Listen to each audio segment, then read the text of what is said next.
Welcome to Bounce, the podcast where we dive deep into the world of product teams, the challenges they face, and the incredible stories of resilience that emerge.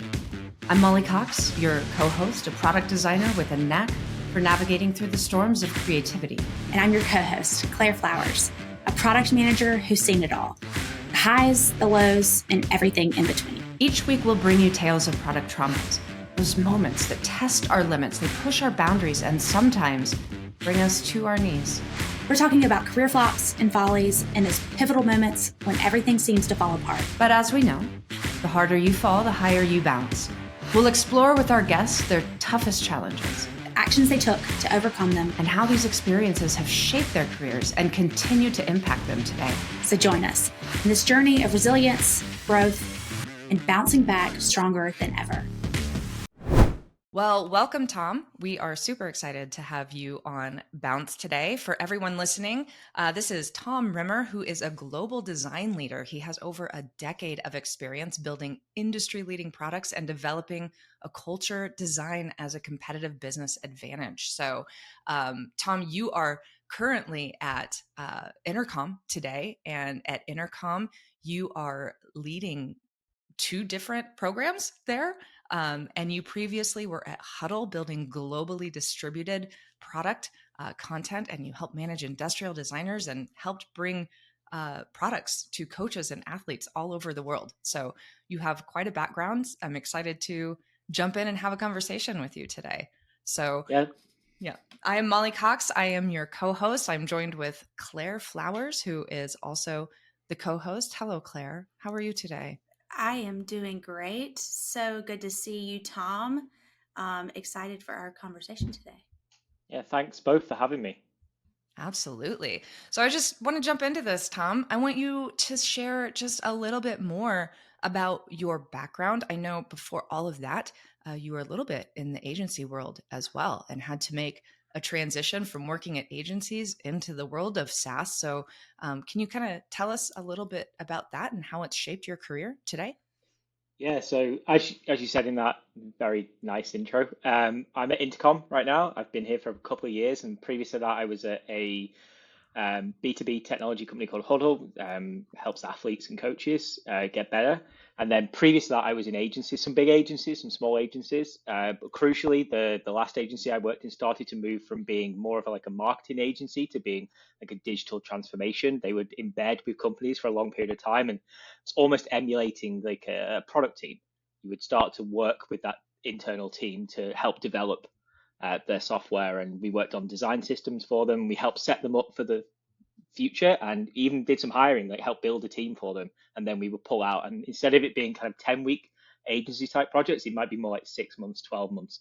And that got me the experience that, and quite honestly, like the bug for wanting to work on a product team, wanting to iterate on a product for a longer period of time, to be able to like get close to customers and users, the type of thing you don't really get with an agency, where it's more the brief and you answer the brief and then you hope for the best after it's shipped because you're on to the next thing and you don't really know like the outcome. Like you don't get that kind of like closed loop that you get in a product world or a SaaS world. So that kind of gave me the bug for it, and I started to look for roles. It's that transition's difficult, right? Like you haven't got the experience. You're looking for somebody to take a little bit of a risk on you. You have to, I guess, do a lot of convincing and a lot of spec work and like trying things and like just exploring areas yourself. And Huddle, that I moved to there, we're looking to expand outside the US. It was a US only company at that point, and they just acquired a company in the UK with no designers. It was a completely engineering and product led company, and they were looking to hire designers.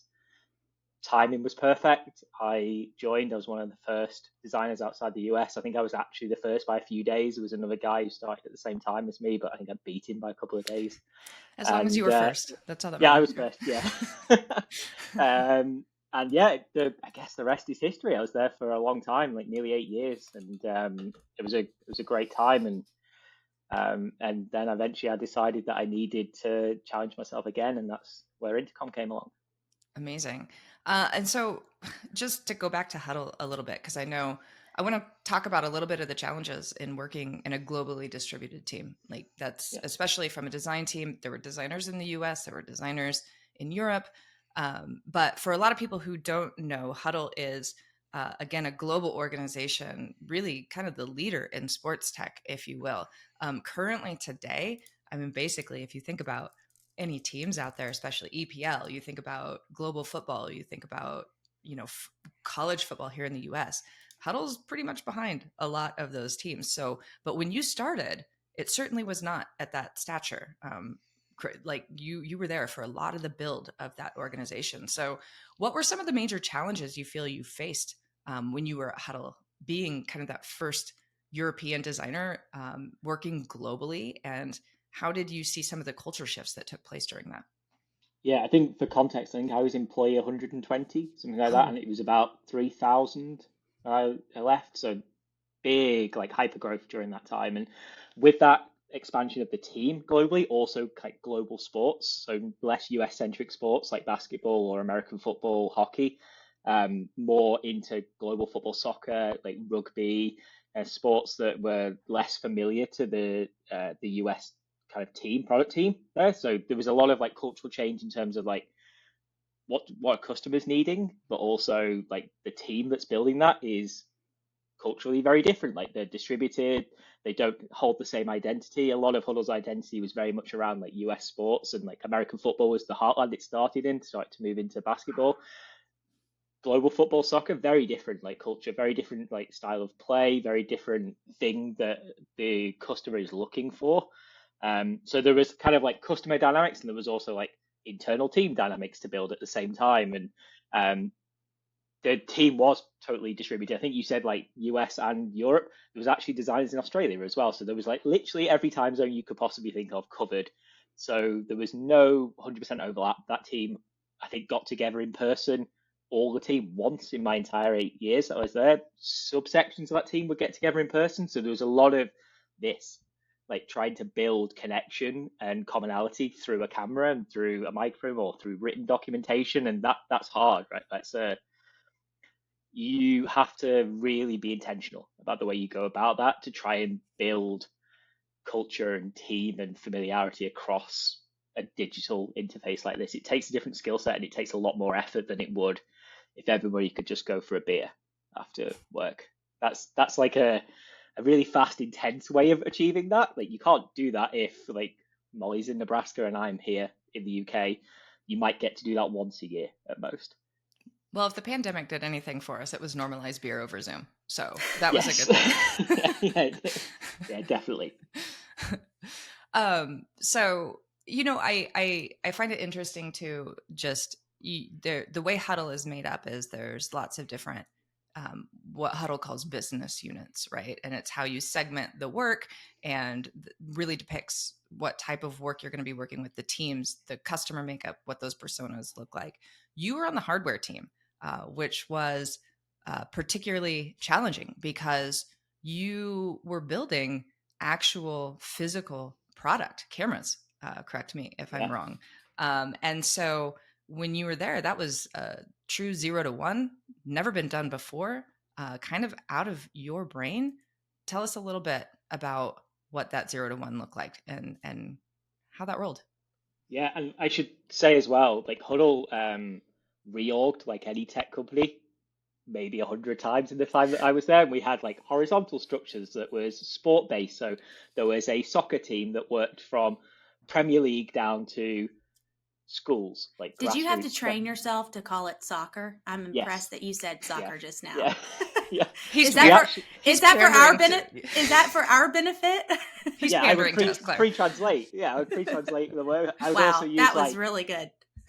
garbage can, sidewalk, like all the familiar things you pre-translate. But yeah, like Huddle had like horizontals at one point, so like a sport related horizontal. Then it would have, when I left, it was vertical, so it was more like sections of the market, so like competitive or elite sports, and it'd be within there would be a soccer team and a soccer team for elite, and both have benefits and both have disadvantages, right? Like because you've got two teams building the same kind of product footprint in that latter kind of division, and then in the former division you would have teams trying to serve a customer that is like $100 million a year businesses, like a fine change in that software workflow will mean a huge difference to their internal workflows versus a high school soccer team, just trying to get a little bit better, just trying to use it to improve a tiny bit.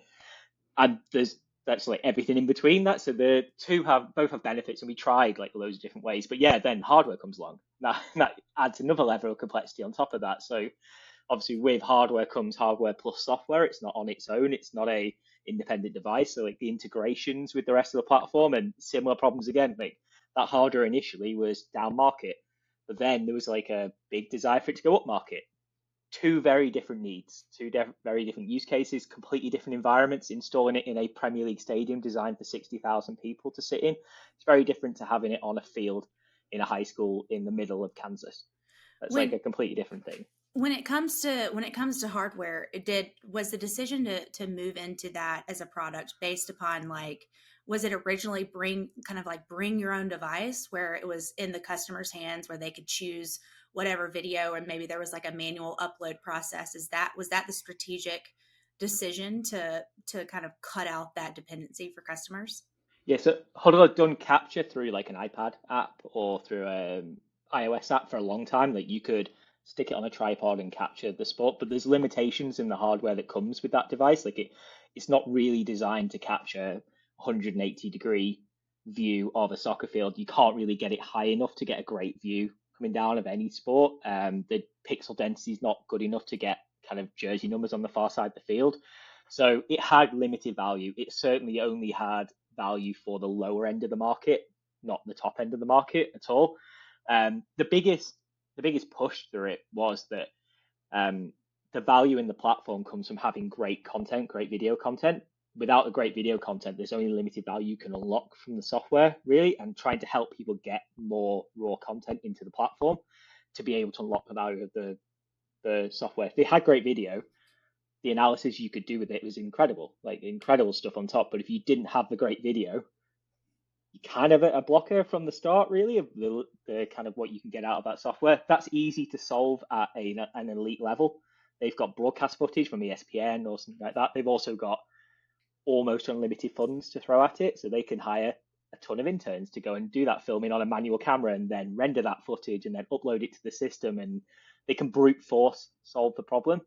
At the lower end of the spectrum, you can't brute force solve the problem. There isn't the people, there isn't the money, there isn't the time or the resources to do that. And Huddle felt that if they could solve that at the lower end, like bring that top end kind of technology down to the lower end, it would widen the funnel at the bottom end of the market to drive more people to come into the platform to get more value from the software. So both a acquisition play, but also like a retention and sticky play for the customers that are already part of the platform.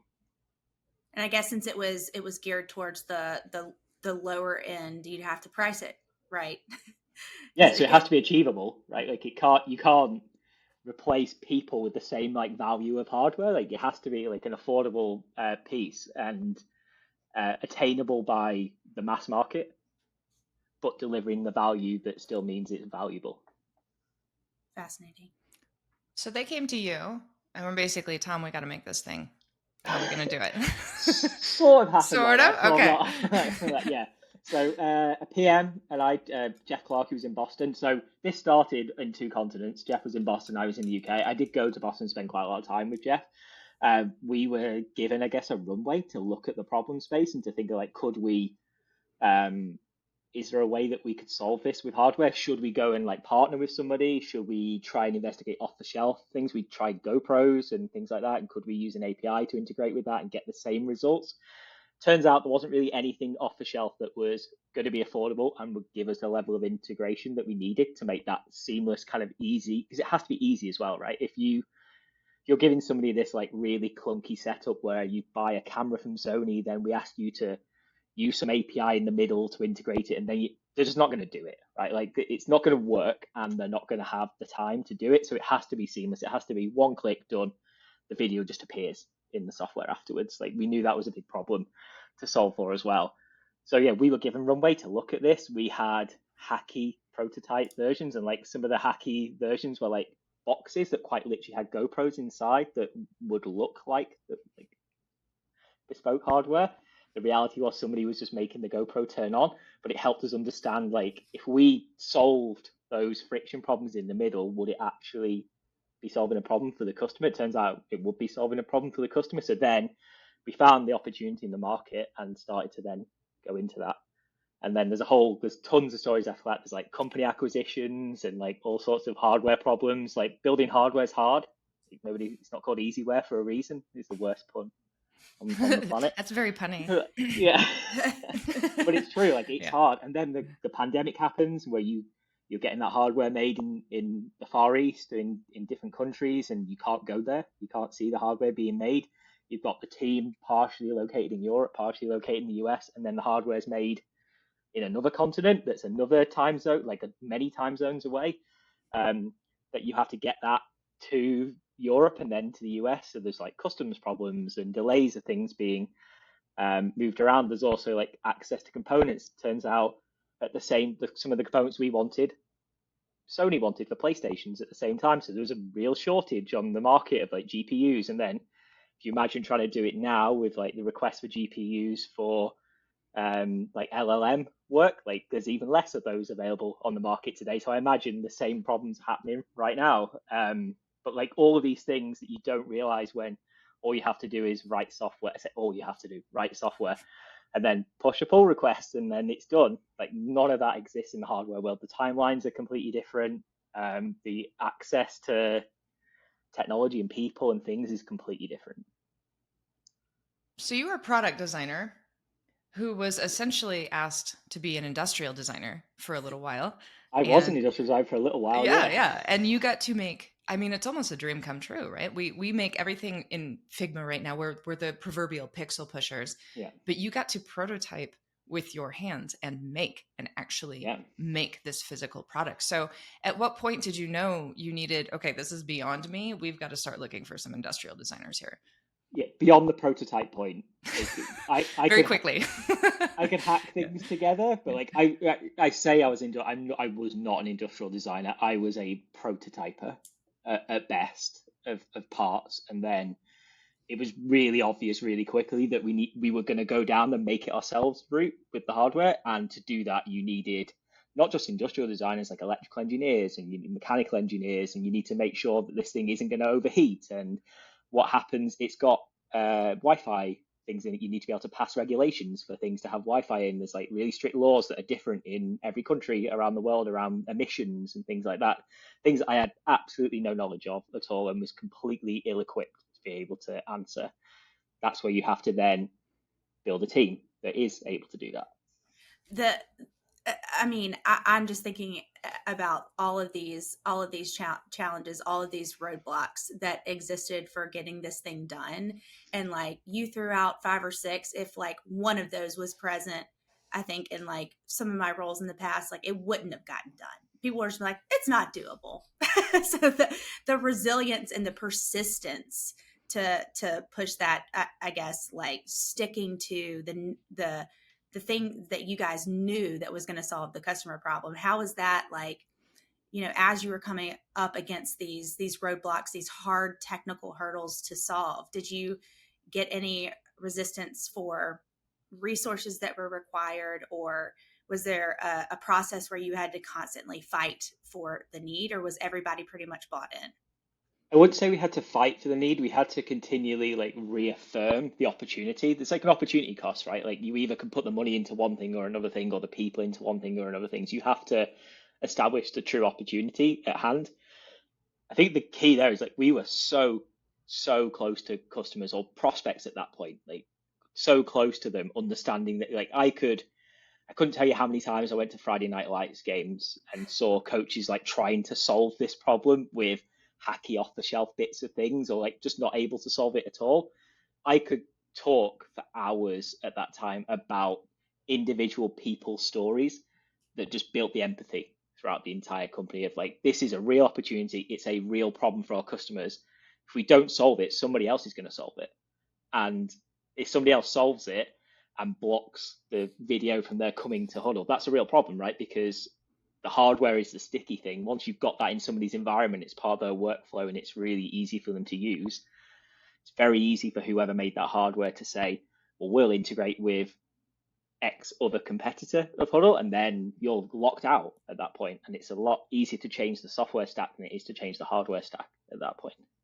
I would imagine you would have to just become just a master storyteller in just making sure that people really understand the end user's point of view. I think that often can be a challenge, especially if you have team members who are maybe a little bit disconnected from the culture or have never been a coach or have never been on a team.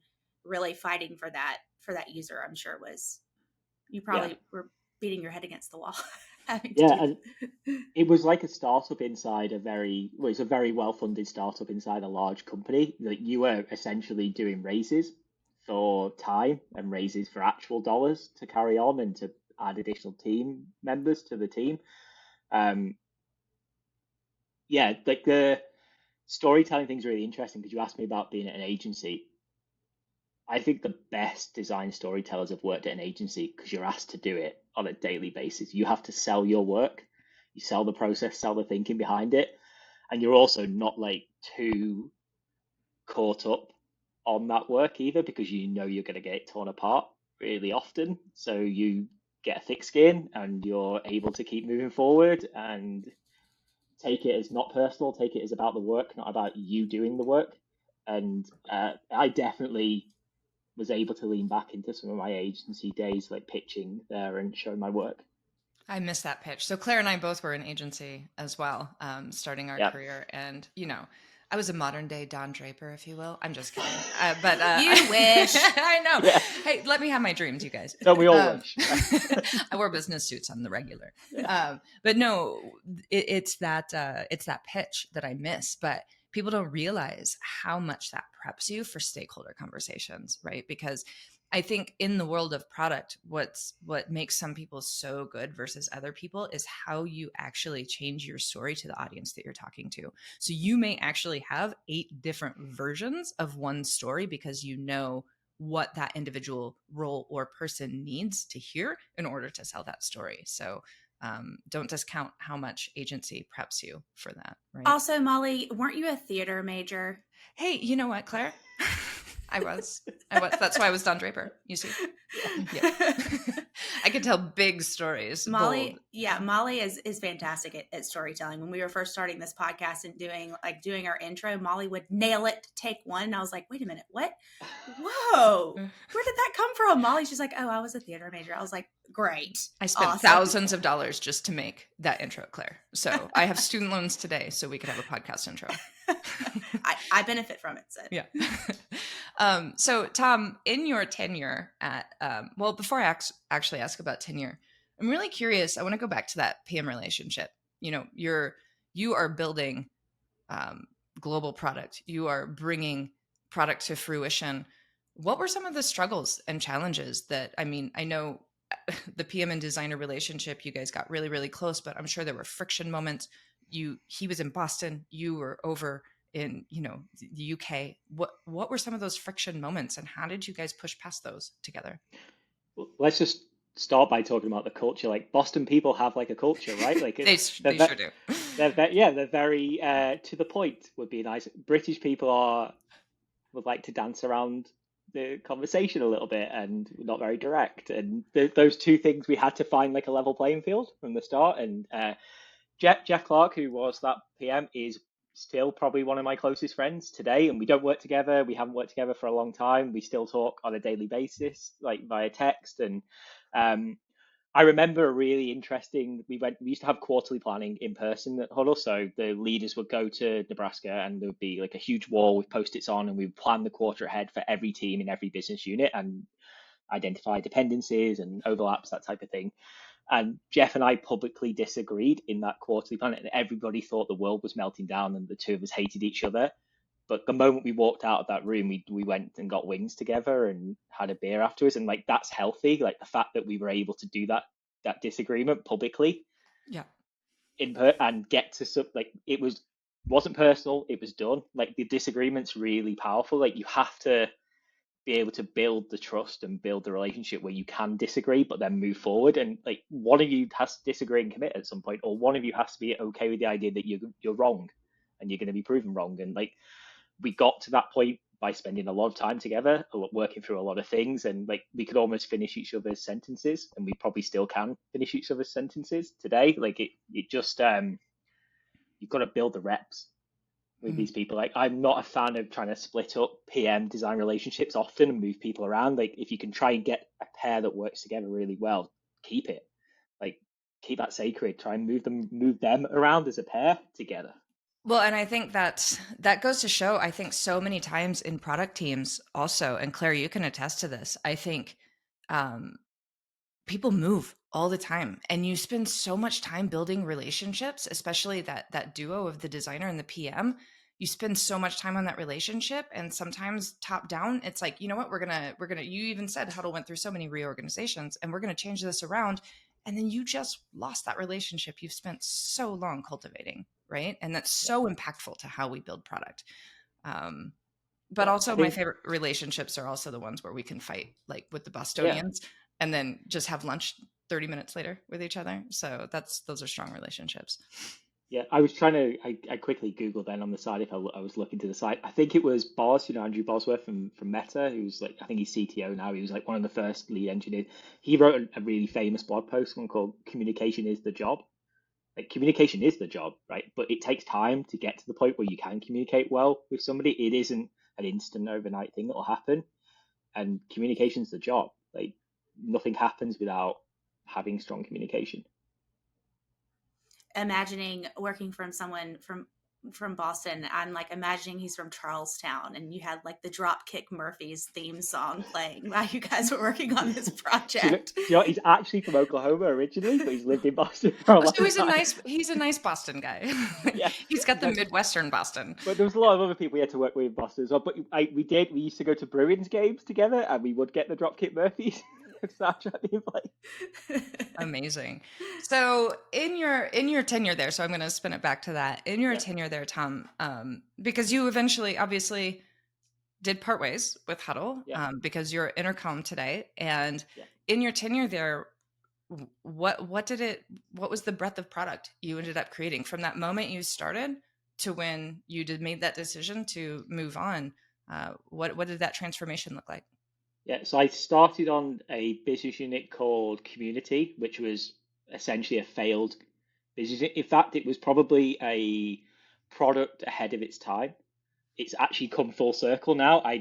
John Wirtz, who's one of the founders of Huddle, we still talk a lot. I chatted with him 2 weeks ago, and it's like full circle. That's kind of like back in now, but that's 8, 9 years later. I worked on the core of the platform, so like redesigning the entire like upload experience, the library experience, the curation experience of like playlists and things like that.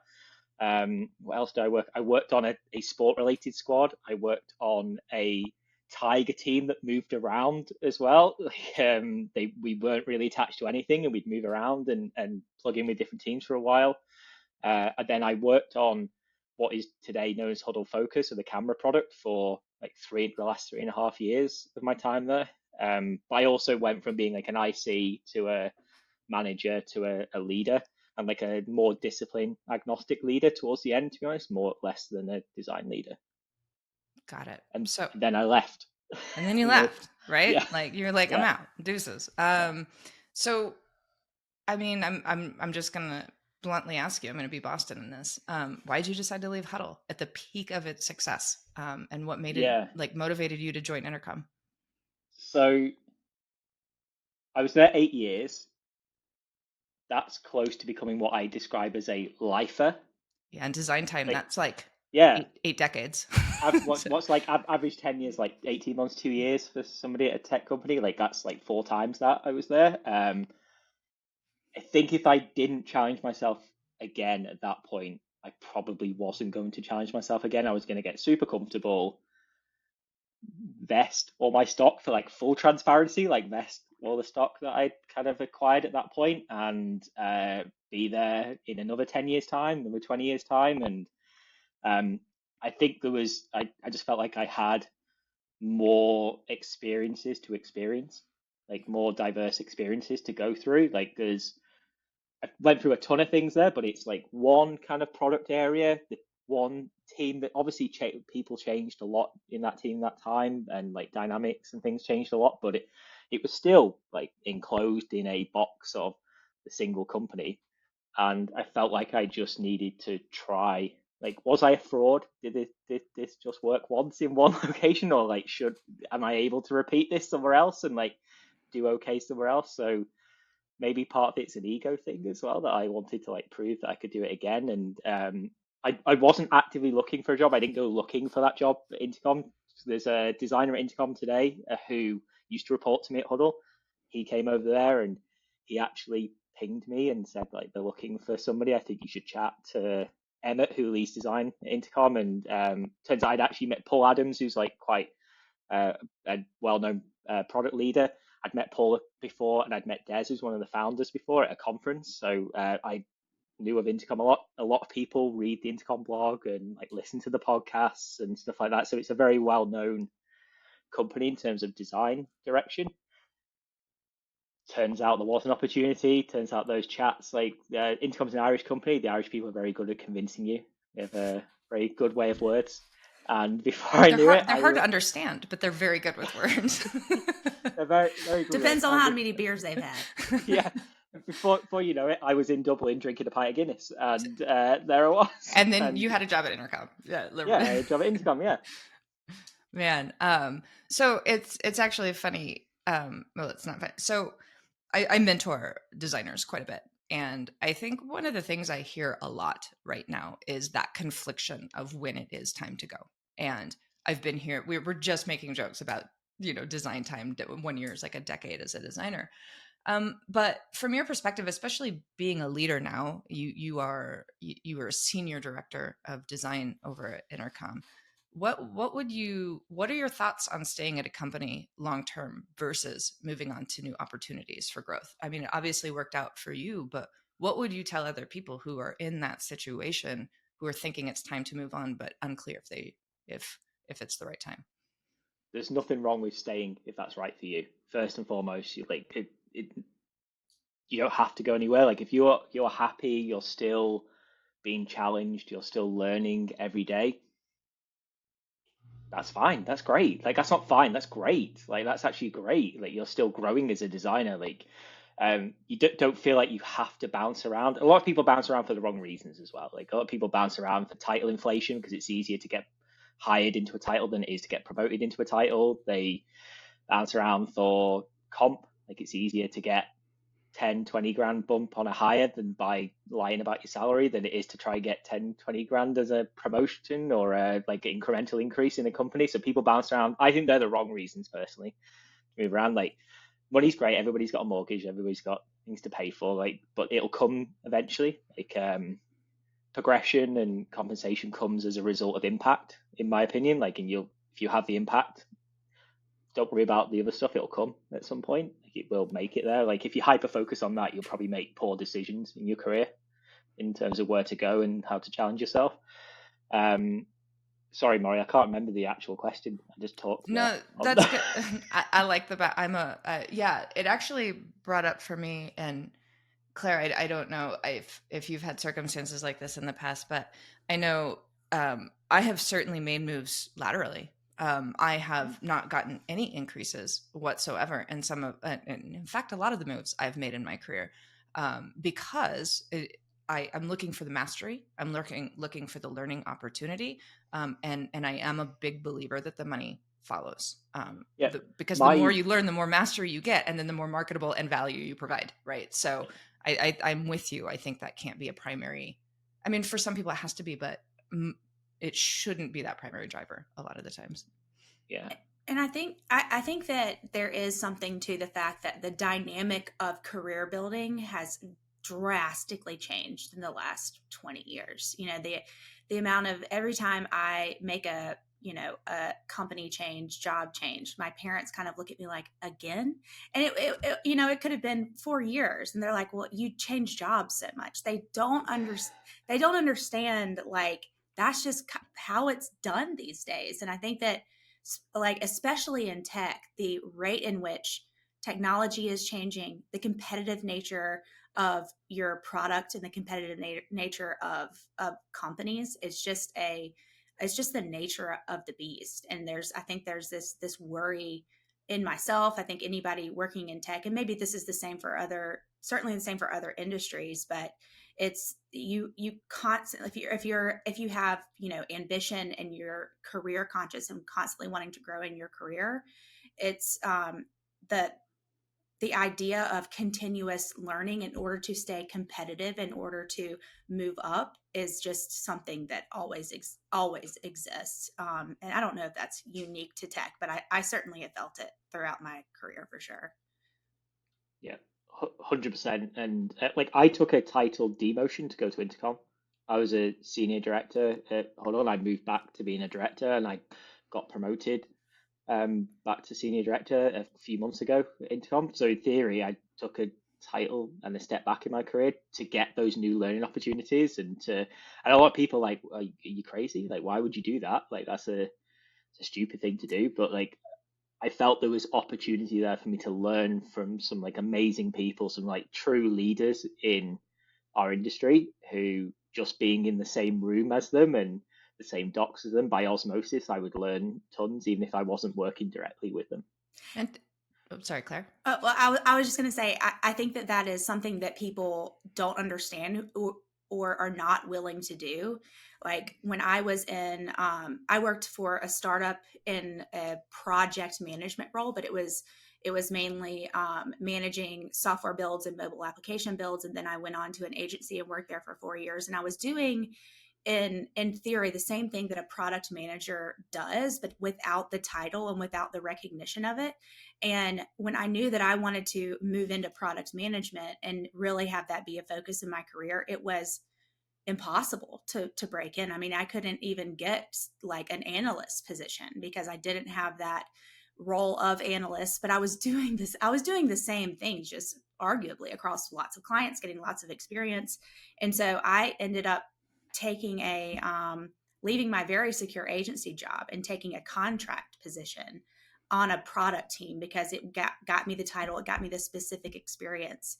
And the amount of pushback that I got from, my family's friends, mentors, are you crazy? And I was like, maybe, but it's going to work. Just And watch. here you are co-hosting a podcast about product, Claire. I mean, look how far you've come. Still a long way to go. But I think that there is strategy behind maybe taking a demotion in title if you know and believe that it's something that you want to do, and you're just up against roadblock and not getting the title that you want. Yeah, and like title from one company to another company isn't always the same. It's very relative sometimes. Yeah, it's more about the scope of the role that you're moving to than the title that's associated. I'm not like a title hunter particularly. Like I don't identify with my title. I'm more interested in the scope of what I'm able to do.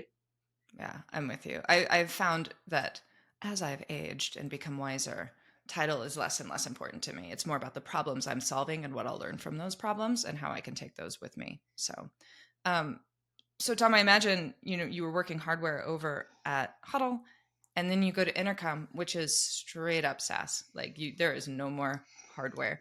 And B2B customer support is like the epitome of SaaS, right? Of SaaS, exactly. Yeah. So what were some of those, I mean, you walked in, of course, very new industry to you. You had spent so much time over at Huddle.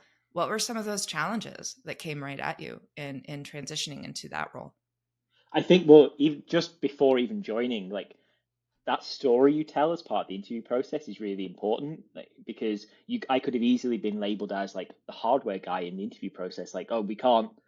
What experience has he got of like true B2B, like blue chip SaaS? Like he's not coming from that world. He's coming from like a hardware world. That we don't do hardware. We don't do terminals for customer support. We do like actual software. So how you craft that story is really important as well. Like, yeah, I did hardware, but really there was all the team building and like the visionary work and stuff that went around that. It didn't really matter the application. The application was at the end of that. It was all the process to get to that was important. Turns out actually Emmett, who leads design at Intercom, worked on hardware at Google. So his 20% project was the Android Watch. So we had a lot in common, and we talked a lot about that. And he understood, I guess, firsthand that you weren't like the hardware guy. You were the person crafting the vision for the hardware, and the hardware people actually executed on that. And then you ask Molly what were the challenges, like continually selling that narrative, like building people's confidence and trusting you once you come through the door. Like, because you do what, first 90 days, you spend 89 and a half of them just talking to people, right, about what you do and where you came from and what they do and what's important to them and like what's happening in their area of the product. And you give the same story, so you get better at it. Like by day 30, you've got that really like nailed in to make sure people don't think you're the hardware guy. But you have to like really craft that narrative to build trust. Like, because coming in from the outside, I think the first thing that you need to do anywhere is build trust and empathy with individuals. Like I was inheriting teams, I was inheriting like managers, the managers of managers below me. Like you have to build their trust initially. Like, why has this person been hired and why have I not been promoted? I imagine is a question a lot of them having, that like, why is he coming and why did I not get the opportunity to interview for that role? You have to build the trust, but you also, I think the worst thing you can do is come in and make change very quickly. That's the worst thing you could do. How can you possibly understand what changes would have the right impact in a few weeks, months? You can't possibly. You're just like shooting from the hip, making decisions, like really ill-informed decisions. And also, like, whiplash is not good for anybody. Like, it isn't great. Like, you have to build the trust first to be able to make those changes. And it's a slow burn, and you have to do things small. And I've seen people get that wrong, like really epically wrong in the past, where they've come in and made big changes way too quickly. And you're starting from a like -10 position at that point with the team, not from a 0 position. Like, you've got so much ground to catch up just to get them back to like, okay, we're starting now, before you can build the trust moving forward. So I think the key is like, do nothing. I've seen that. So just, you know what? Do nothing. What's Do nothing, your 90-day plan look like? I'll get started on 89. So yeah, like it genuinely though, if like your 90-day plan is on 91, I know what to do. right. That's a really great place to be. So you have had so much success in your career. You have done all these amazing things from Don't be so nice to me. You stop. And but I fully imagine that along those lines, you've also had some failures come along within that career. Yeah. Whether it be from product or whether anything along those lines. So can you share a specific instance where a project you were involved in, wherever it may have been, failed? And really what you learned from that experience and how you carry that now. Yeah. This is what, like a 4 or 5 hour podcast, right? There's a lot of failures we can talk about. There's if you're not failing, you're not pushing hard enough. If you're just like coasting down the minute, everything's going well, you're like sandbagging somewhere. Like, you're not pushing the boundaries, you're not like trying to innovate enough. You're not, and that's both on like team and also product at the same time. Like, if you're not failing in the way that you're working with your team, then you're not trying stuff hard enough. And the same with the product. Like, if you're everything you release is perfect, you're either like not measuring stuff very well, or you're sandbagging and releasing really small, non-innovative changes. So yeah, there's been a lot of failure during my career, like a ton of failure. But let's talk about the camera product. Like, that was like failure after failure in theory, like, because we were learning on the fly. Like, we were trying to fly the plane while build the plane at the same time, and also trying to fly the plane while build the plane, while also being like, I don't know, like restaurant workers, not at all equipped to build a plane or fly a plane at that time. Like, early on, we had zero experience in that space, and like we were trying to find a path through it. It turns out, like, hiring some good people helps you with that along the way. Like, you actually do have experience, and like acquiring a company that can accelerate that, because it's hiring like 10 people straight away who know what they're doing. But yeah, we had like countless hardware failings. We also had countless software failings. Like, we pitched things that were just not right at all for people, and that's good though, right? Like, it's if you fail and don't learn from it. If you fail from it, go, great, well, that one didn't work, but you don't know why it didn't work. Like, that's where the real failure is. Like, it's okay to get product wrong. Like, I see so many teams who ship things and they're like, good, let's move on, everything's great. Like, if you're not throwing something out or rolling something back, you haven't tried hard enough. I love that. So how then how do you balance that, right? How do you balance learning from failures but still maintain motivation as you're moving along? Failure feels bad. I mean, we're told to fail all the time, but it doesn't feel great, and we have to keep ourselves motivated and have to keep team morale. How do we do that? You've got to build that culture from the top down, though, right? Like, everybody's got to be okay with the idea that something's going to fail, because one comment from one stakeholder in the wrong place, in the wrong sprint review, just completely knocks everybody's morale. If somebody's like, oh, well, actually, we needed that for X sales conference at this point, so you've really screwed us at this point, like, that completely knocks the morale. So you've got to build a culture of failing to learn from the top down. That's hard because people have come to the table with different motivations, like business leaders, sales leaders. All they really care about is being able to promise X feature to Y customer on certain date to be able to close Z deal.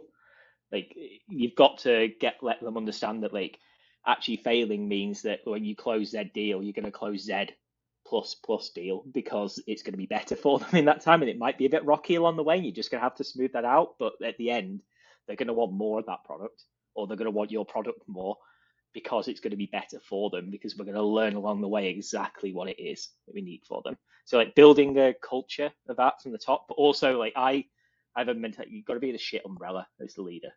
Like, you've got to be the person in the way of this to protect the team. Like, and I strongly believe, like, all public success goes to the team. You get out of the way, like, they are the people who did all this. It's great. You make sure all the praise goes directly to them.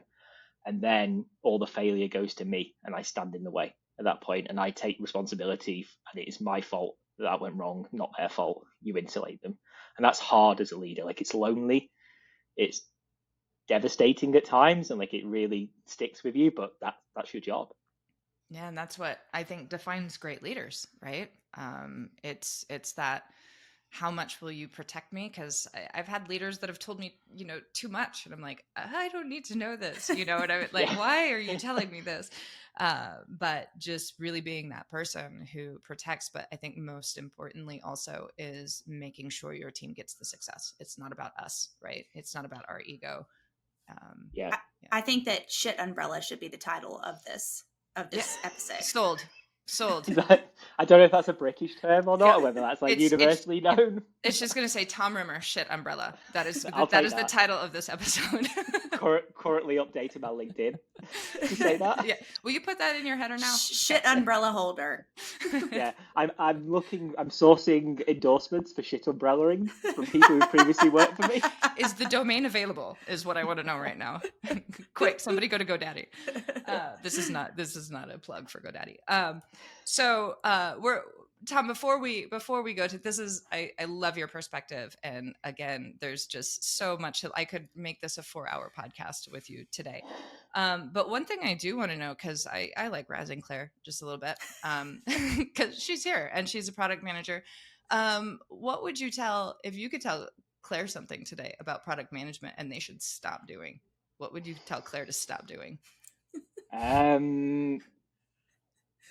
Everybody can design, but not everybody should design. Yeah, like PMs. I'm just kidding. There are some wildly talented PMs as designers. Exactly. Just because you've got an edit seat in Figma does not mean that you should be in there editing designs. I agree with you. I agree. Yeah. Claire, just continue being a shit umbrella is basically what he's saying. Right? All right. I got it. Awesome. All right. Well, Thom, I really appreciate you being here with us today. I know it's certainly wasn't easy because you are in Europe and we are in the United States, but again, more than grateful for your time today.